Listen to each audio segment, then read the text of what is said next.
Hello दोस्तों, आज हम चलेंगे national cancer institute AIIMS Jhajjar में, जो कि हरियाणा में स्थित है। यहाँ पहुँचने के लिए आपको सबसे पहले तिलक नगर बस स्टैंड पे आना होगा।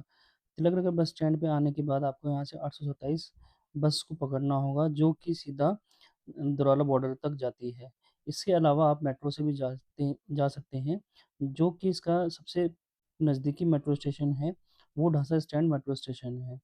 ढांसा स्टैंड के बाद आपको बस या फिर अ, कैब के थ्रू ही आगे का सफ़र तय करना होगा। यहाँ पर आप लेफ्ट हैंड साइड में देखेंगे, ये ढांसा बस स्टैंड का मेट्रो स्टेशन है और इसी के लेफ्ट हैंड साइड में हमारा जो है बस स्टैंड आ जाता है। बस स्टैंड यहाँ से हमें 3 बसें मिलती हैं, 827, 828 एवं एम्स झज्जर तक डायरेक्ट चलने वाली बस। यहाँ पर जो मिनिमम किराया है ₹25 से ₹50 तक का है। यहाँ जो बस मिलेगी आपको सीधा एनसीआई एम्स झज्जर ले जाके छोड़ देगी। आगे का आप जो रास्ता देख रहे हैं, ये एकदम दिल्ली का आउटर हिस्सा है, जो कि नजफ़गढ़ एरिया के अंतर्गत आता है। अगर हम एम्स झज्जर की बात करें तो एम्स झज्जर की शुरुआत 2018 दिसंबर में शुरू हुआ था। इसमें अस्पताल में radiation oncology, medical oncology, surgical oncology, onco anaesthesia ये सभी डिपार्टमेंट हैं। इसके अलावा जो भी कैंसर के डिपार्टमेंट्स होते हैं, वो सभी डिपार्टमेंट्स यहाँ पर अवेलेबल हैं। अस्पताल में सभी तरह के इलाज फ्री हैं, सीटी, पेट-सीटी और एमआरआई को छोड़कर। जो भी ₹200 से नीचे की वैल्यू होती है, सभी का टेस्ट फ्री होते हैं। इसके अलावा ये जो अस्पताल है 710 बेडेड हॉस्पिटल है। यहाँ पर रूम्स भी अवेलेबल रहते हैं। ये लेफ्ट हैंड सामने आप जब देखेंगे तो ये एमसीडी टोल प्लाज़ा है। यहीं पे आपको बस जो है 827 यहीं ड्रॉप करती है और उसके आगे आप जाने के लिए आपको ई-रिक्शा लेना पड़ता है। ई-रिक्शे वाले जो हैं मात्र आपसे ₹20 लेंगे और अस्पताल के बाहर आपको उतार देंगे। आगे चलते हुए ये देखेंगे आप सामने की तरफ ये एम्स झज्जर का परिसर है रेज़िडेंशियल कॉम्प्लेक्स। यहाँ पर जितने भी स्थायी कर्मचारी हैं, उनको ये यहाँ पर सेवा प्रदान की जाती है कि वो यहीं रुकें और अस्पताल को अपनी सेवाएँ कंटिन्यूअस देते रहें। और ये देखिए यहाँ पर कितने प्यारे-प्यारे फ्लावर्स लगे हुए हैं। ये सीधा रास्ता आपको एम्स झज्जर का जाता हुआ है। यहाँ एनसीआई एम्स झज्जर के लिए जो है आपको ई-रिक्शा मिल जाएगा और वो सीधा एनसीआई में ही उतारेगा।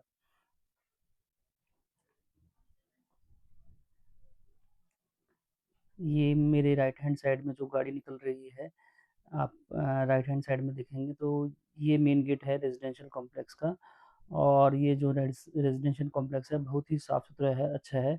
इसकी फ़ोटोज़ ये मैंने अटैच की हैं कुछ। ये काफ़ी अच्छा और सुंदर मनमोहक नज़ारा है यहाँ पर। यहाँ के स्थायी कर्मचारियों के लिए बहुत ही अच्छी-अच्छी सुविधाएँ दी गई हैं, रहने के लिए और अप-डाउन के लिए। तो स्टाफ भी बड़ा अच्छा है, यहाँ पे कोऑपरेटिव है। ये लेफ्ट हैंड साइड में आप देखेंगे ये main NCI AIIMS main gate है, जो कि एनसीआई में एंट्रेंस कर रहे हैं। ये हम एंट्री करते हुए एनसीआई में और ये राइट हैंड साइड में अस्पताल के अंदर ही बैटरी सेवा जो कि पेशेंट्स को अंदर ओपीडी तक लेके जाती है और कहीं जाना हो पेशेंट्स के रिलेटिव्स को और पेशेंट अटेंडेंट को अस्पताल परिसर में ही तो उनकी सहायता के लिए हमेशा रहती है। ये मॉर्निंग सुबह 7 बजे से लेकर शाम के 7 बजे तक रहता है। उसके बाद फिर ये बंद हो जाती है। आगे देख रहे हैं सामने जो है एकदम टी पॉइंट पे ये विश्राम सदन है। उसके राइट हैंड साइड में आपको हॉस्पिटल ब्लॉक दिख रहा होगा। अस्पताल जो है लगभग 30 एकड़ में बना हुआ है। इसके पास 300 एकड़ की ज़मीन है। इसमें आने वाले समय में कुछ और भी प्रोजेक्ट्स आएँगे लेकिन फ़िलहाल तो यही प्रोजेक्ट है जो नेशनल कैंसर इंस्टीट्यूट का है। ये अब हम देखेंगे मेरे लेफ्ट हैंड साइड में जो है ये इन्फोसिस द्वारा तैयार की गई 8 मंजिला बिल्डिंग है, जो कि पेशेंट अटेंडेंस के लिए है। यहाँ पर रहने के लिए है कि पेशेंट अगर कहीं दूर से आता है तो वो इसमें आराम से रुक सकता है। वो ये होटल की तरह ही है बिल्कुल आप ये देखिए यहाँ का एरिया। ये डॉर्मेट्री है जो ₹55 पर डे के हिसाब से है।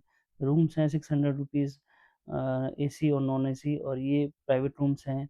3 बेडरूम्स ये सारा मैंने अटैच कर दिया है इसमें कि आपको पढ़ना हो तो इसको पॉज़ करके आप पढ़ सकते हैं।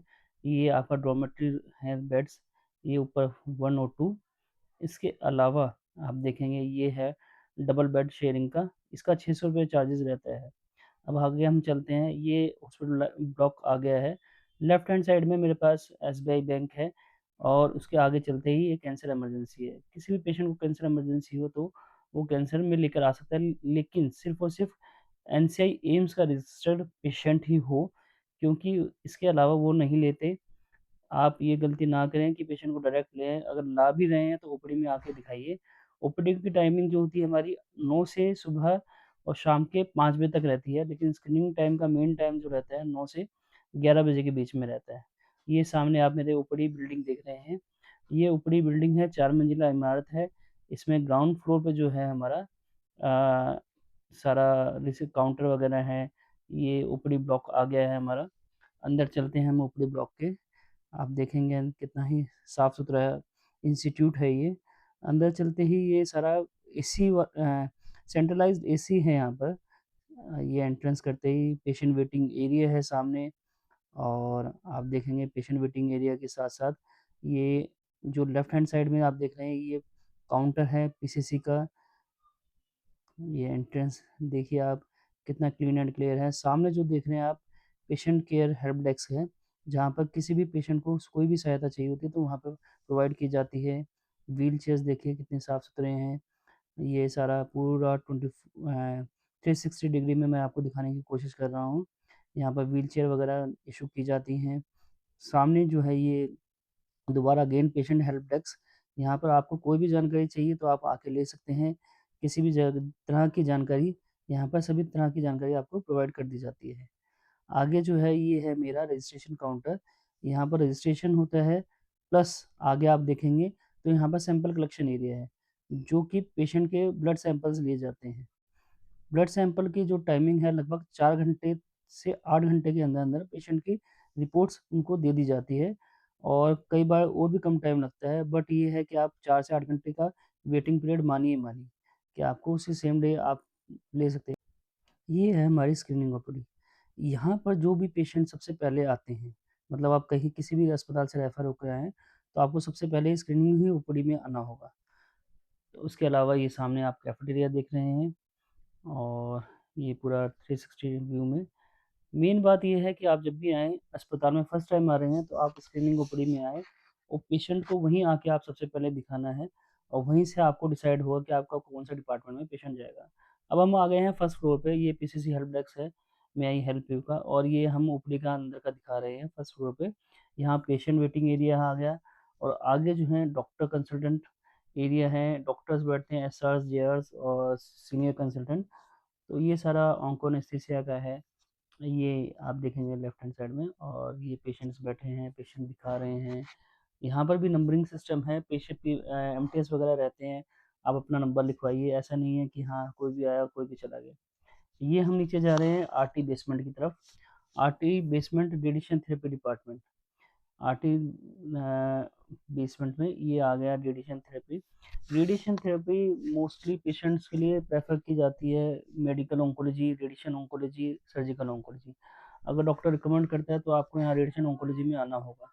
रेडिएशन ऑन्कोलॉजी का जो डिपार्टमेंट है, उसमें आपको वेटिंग टाइम मिलता है, लेकिन ये है कि एज़ पर क्राइटेरिया। ये पेशेंट के खेलने के लिए आपको जगह दे दी दिखाई गई है, पेशेंट वेटिंग एरिया है। आगे ये यहाँ पर काउंटर है हमारे लेफ्ट हैंड साइड में और ये अंदर की तरफ हम जाते हुए यहाँ पर 2 अभी अस्पताल में सिर्फ़ 2 ही लाइनैक मशीन है। फ्यूचर में 5 लाइनैक मशीन लगाने का विचार है, एक्सपेंडेबल है। 3 बंकर्स अभी पेंडिंग हैं यहाँ पर, जिसमें से अभी चल रही हैं बातें। 2 तो करंटली अभी वर्किंग है मशीन। ये आपको मैं लाइनैक के अंदर का दिखाऊँगा। लाइनैक की मशीनें किस तरह की हैं, वेरिएंट कंपनी के थ्रू लगी हुई हैं यहाँ पर। ये सारा वेरिएंट का पार्ट है। और आप ये मान लीजिए जैसे प्राइवेट अस्पताल में होता है, उससे भी बेटर यह अस्पताल को बनाया गया है। ये देखिए वेरिएंट की मशीन है रेडियोथेरेपी की। ये उसके बाद हम वापस काउंटर पे आते हुए और अब इसके अलावा ये देखिए वेटिंग एरिया साफ-सुथरा मतलब अस्पताल आप कहीं से भी देखिए, कहीं से भी आपको नहीं दिखेगा कि ये गंदा है, एकदम साफ-सुथरा सा है। ये हम आ गए हैं बाहर की तरफ हॉस्पिटल ब्लॉक में ग्राउंड फ्लोर पे। ग्राउंड फ्लोर पे ये मेरे सामने इमरजेंसी है, आपका ये हम चल रहे हैं आगे की तरफ। मैं आपको वार्ड की तरफ लेके चलना चाहूँगा। पेशेंट बेड भी दिखाऊँगा कि कितने साफ-सुथरे हैं यहाँ के।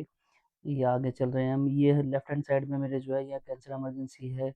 ये पेशेंट लिफ्ट्स हैं, यहाँ पर 4 लिफ्ट दी गई हैं। 4 के अलावा भी यहाँ पर लगभग 10 से 12 लिफ्ट हैं, जो कि पेशेंट को किसी को भी अप-डाउन्स होने में दिक्कत ना हो। लेफ्ट हैंड साइड में ये वार्ड आ गया, वार्ड साइड। अभी हम 40 वार्ड साइड में चल रहे हैं। यहाँ पर 3 तरह के वार्ड हैं, 40 bedded, 24 bedded and 28 bedded. 40 and 24 bedded normal ward हो जाते हैं और 28 बेडेड जो है हमारा प्राइवेट वार्ड हो जाते हैं, जिसमें प्राइवेट पेशेंट रहते हैं। वो पेबल रहता है 3300 पर डे। बट ये जो है हमारे जनरल वार्ड जो हैं, उसमें 35 रुपीज़ पर डे के हिसाब से चार्जेबल रहता है। तो जैसे पेशेंट को कन्वीनिएंट लगे, ये आप देखेंगे इमरजेंसी का है, पेशेंट बेड और मॉनिटर वगैरह एंड मतलब ये आप ये देखिए कि न्यूली सारा डिज़ाइंड है, सब कुछ है, साथ में पेशेंट अटेंडेंट चेयर भी है। ये आ गया है हमारा डे केयर में कीमोथेरेपी पे पेशेंट कीमोथेरेपी विज़िट चेयर्स हैं ये, और पेशेंट को जैसे भी सहूलियत होती है, उस हिसाब से यहाँ पे पेशेंट को कीमो दी जाती है। ये लेफ्ट हैंड साइड में मेरे ब्लड बैंक है। ब्लड बैंक में भी यहाँ पर ऐसा है कि पेशेंट के अटेंडेंट से कोई डोनेशन नहीं ली जाती है। जितना भी डोनेशन होता है वो बाहर से ही लिया जाता है, मतलब कि ब्लड डोनेशन के थ्रू। तो ज़्यादातर पेशेंट्स को भी इसमें दिक्कत नहीं आती है और पेशेंट अटेंडेंट्स को भी, कि वो परेशान हो कि खून हमें चाहिए या प्लेटलेट चाहिए। तो अस्पताल भी कहीं न कहीं पेशेंट्स की हेल्प करता है पूरी तरह से। और आगे हम चल रहे हैं, ये है हमारी रोबोटिक लैब की तरफ। रोबोटिक कूल लैब का मतलब ये है कि वहाँ पर जितना भी काम होता है, ऑटोमैटिकली मशीनरी के थ्रू होता है। मतलब मशीन सैंपल पिक करेगी, टेस्ट करेगी एंड देन रिपोर्ट जनरेट करेगी। तो रोबोटिक कोर लैब जो है एम्स में, दिल्ली एम्स में और एम्स झज्जर में है। इसका जो आप देखेंगे काफ़ी अच्छा है और ये रिपोर्ट्स भी जल्दी निकाल के देती है हमें। 4 से 8 घंटे के अंदर-अंदर, भीतर-भीतर हमें पेशेंट रिपोर्ट्स भी मिल जाती हैं। ये देखिएगा, ये है रोबोटिक कोल लैब और मैं आपको इसका अंदर का दिखाऊँगा। ये सारा रोबोटिक है।